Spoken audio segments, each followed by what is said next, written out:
The most dangerous part of this Iran story isn't the missiles. It's the message Iran just sent back to Donald Trump. Because according to multiple reports, Trump's team floated a quiet, behind-the-scenes deal as a private off-ramp he could control, and Iran didn't just say no. It rejected it and made sure the world knew Trump came knocking. And that's when everything changed. Because once a rejection goes public, it stops being diplomacy and turns into leverage warfare. If you're thinking, so what, presidents negotiate in secret all the time, hold that thought. Because this wasn't just a discreet conversation. It was a secret arrangement that allegedly collapsed loudly. When a backchannel fails in public, it doesn't just embarrass the president. It reorders leverage across the region in real time. It tells Iran, Israel, the Gulf states, Russia, China, and everyone watching one brutal fact: Trump wants an exit. Or at least he wants something he can sell as a win. And here's the problem: in geopolitics, the moment your opponent believes you need an off-ramp, they stop offering you one. That's why this isn't just a humiliation story. It's a risk of war story hiding inside a negotiation story. So I'm asking you a blunt question, and I want your answer in the comments. Was this long strategy? Or was this panic? Pick one right now: strategy or panic, because the timeline gets very clear when you line it up. To understand why this rejection matters, you have to rewind a few weeks and watch the public posture first. Then the private scramble behind the curtain. Trump's team spent months projecting one message: Iran will bend. BECAUSE Iran has to, using sanctions pressure, military posturing, public threats, and private demands to sell leverage as the whole brand. But behind the cameras there was a second track with intermediaries and back channels built around one assumption: Iran ultimately wants a deal badly enough to swallow humiliation. And that assumption is exactly where the story gets dangerous, because it encouraged Trump world to believe they could escalate publicly while negotiating privately. That sounds clever on cable news, but in deterrence politics it's how you get played. Because when you threaten in public, the other side has to answer in public too. And once pride and credibility enter the room, the easy deal becomes nearly impossible. Now here's the first tell something went wrong, because it wasn't a missile launch. It was the shape of the alleged offer. Receipt number 1 is the structure of the proposal reportedly floated through intermediaries, described in multiple diplomatic and security source reports as a freeze-for-relief framework. The idea, as described, centered on temporary sanctions easing with snapback mechanisms, limited nuclear constraints framed as short-term, and vague regional de-escalation language designed to sound tough while staying flexible. That sounds normal until you see what it signals, which is Washington trying to engineer something quick, contained, and headline-friendly. But here's the problem: Iran has lived through temporary U.S. promises before and learned that political timelines in Washington can shred agreements overnight. So if Tehran believes you can rip up the terms the moment your domestic politics shift, they don't call it diplomacy, they call it a trap. That's why Iran didn't treat the alleged offer like a good faith settlement. It treated it like an optics management maneuver that preserved maximum pressure. And that's when everything changed again, because Iran's response wasn't just rejection.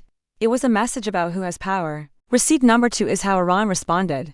Because the reporting suggests it wasn't quiet and it wasn't "we need time." It was a direct refusal wrapped in a warning. According to people familiar with the exchange, the message back essentially boiled down to this: you don't get to threaten us in public and bargain in private like we're the ones crawling. And then came the part that set off alarms. Because Iranian-linked channels began signaling, then hinting, then effectively broadcasting that Washington had reached out looking for terms. That is not just a no.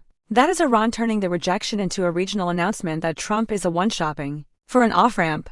This is where the situation escalates. Because once that perception spreads, it changes calculations in half a dozen capitals. If Trump needs an exit, Iran can raise the price. If Trump needs a win, Iran can deny it and make him sweat. And when a leader is seen as sweating, allies get nervous, and nervous allies hedge, and hedging allies weaken deterrence. Receipt number 3 is what happened outside Washington and Tehran. Because markets and security planners started reacting to the credibility shock before politicians even finished spinning it. Oil volatility doesn't need a war to spike. It only needs the possibility of miscalculation to feel real. Insurance pricing on shipping routes responds to risk, not speeches. And freight contracts start baking in uncertainty the minute diplomats start leaking. And uncertainty just multiplied. Because the story stopped being pressure campaign working and started looking like pressure campaign may be out of control. This is where the story gets dangerous, because the world doesn't need a full conflict to feel the consequences, it just needs unpredictability. And unpredictability is exactly what you get when a secret deal fails in public,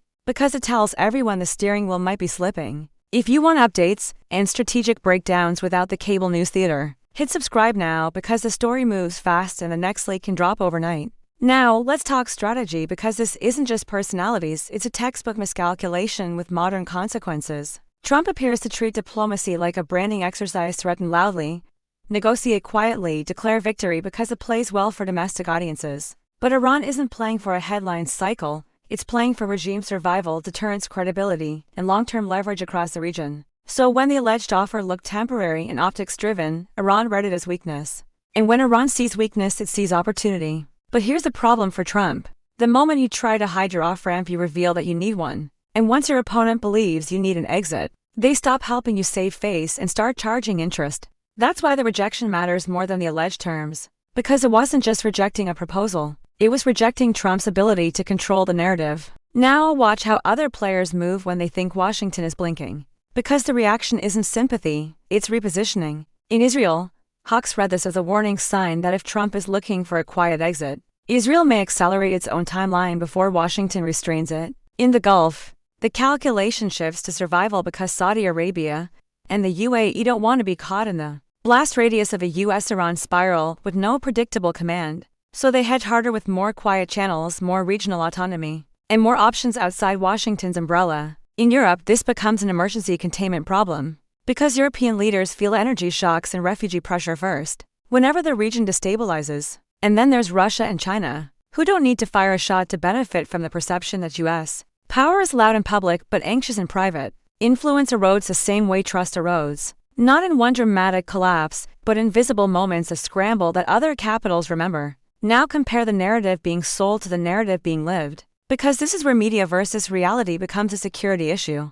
The headline version says Trump forced Iran to the table, but the deeper story looks more like Trump searched for a controlled exit and got publicly rejected. And here's the problem with selling the headline version, because it sets expectations that can only be met with escalation. If you tell your base you're dominating, then compromise looks like weakness. And once compromise becomes politically impossible, the only way to prove strength is to climb the ladder. This is where the story gets dangerous, because optics starts steering strategy and strategy drifts away from reality. Now bring it home to what this means for you, because it isn't abstract. Volatility becomes a tax on your life. Energy markets price fear fast, and that shows up at the pump in shipping fees, and in the cost of anything that arrives by truck. Markets hate uncertainty more than they hate bad news. So if US-Iran signaling looks inconsistent, investors bake that confusion into everything. And then there's a security posture cost, because more alerts, more deployments, and more spending also means more chances for something to go wrong. Here's the part people miss. After a public rejection, leaders feel pressure to restore deterrence even when restraint is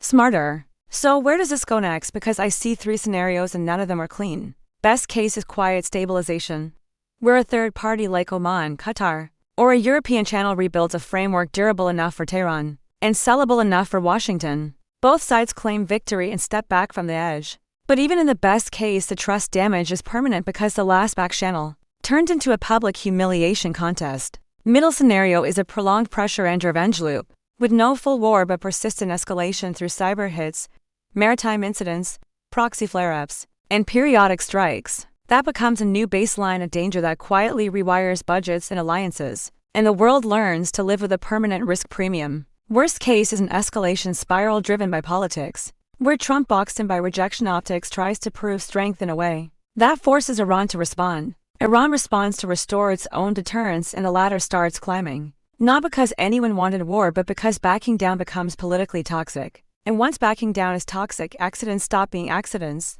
They become triggers. Now, here's the psychological core of the entire story. Trump's worldview treats diplomacy like dominance theater built for domestic applause. Threaten, pressure, force the fold, declare victory. Because that model rewards confidence even when the reality is unstable. Iran's worldview treats diplomacy like deterrence engineering, absorb pressure, build redundancy, and never reward humiliation, because rewarding it invites more. So when Trump's team reportedly pushed a private off-ramp while projecting public control, Iran saw a contradiction and used that contradiction to gain leverage. Because the most valuable resource in geopolitics isn't missiles, it's belief. Belief that threats are real, commitments hold, and escalation is controllable. And when public posture and private urgency collide, adversaries don't compromise, they press. And they press not just to win the moment, but to teach a lesson to everyone watching about what happens when Washington blinks. So I want your take in the comments, and I'm making it sharper. Was Iran's rejection a calculated power move that exposed weakness?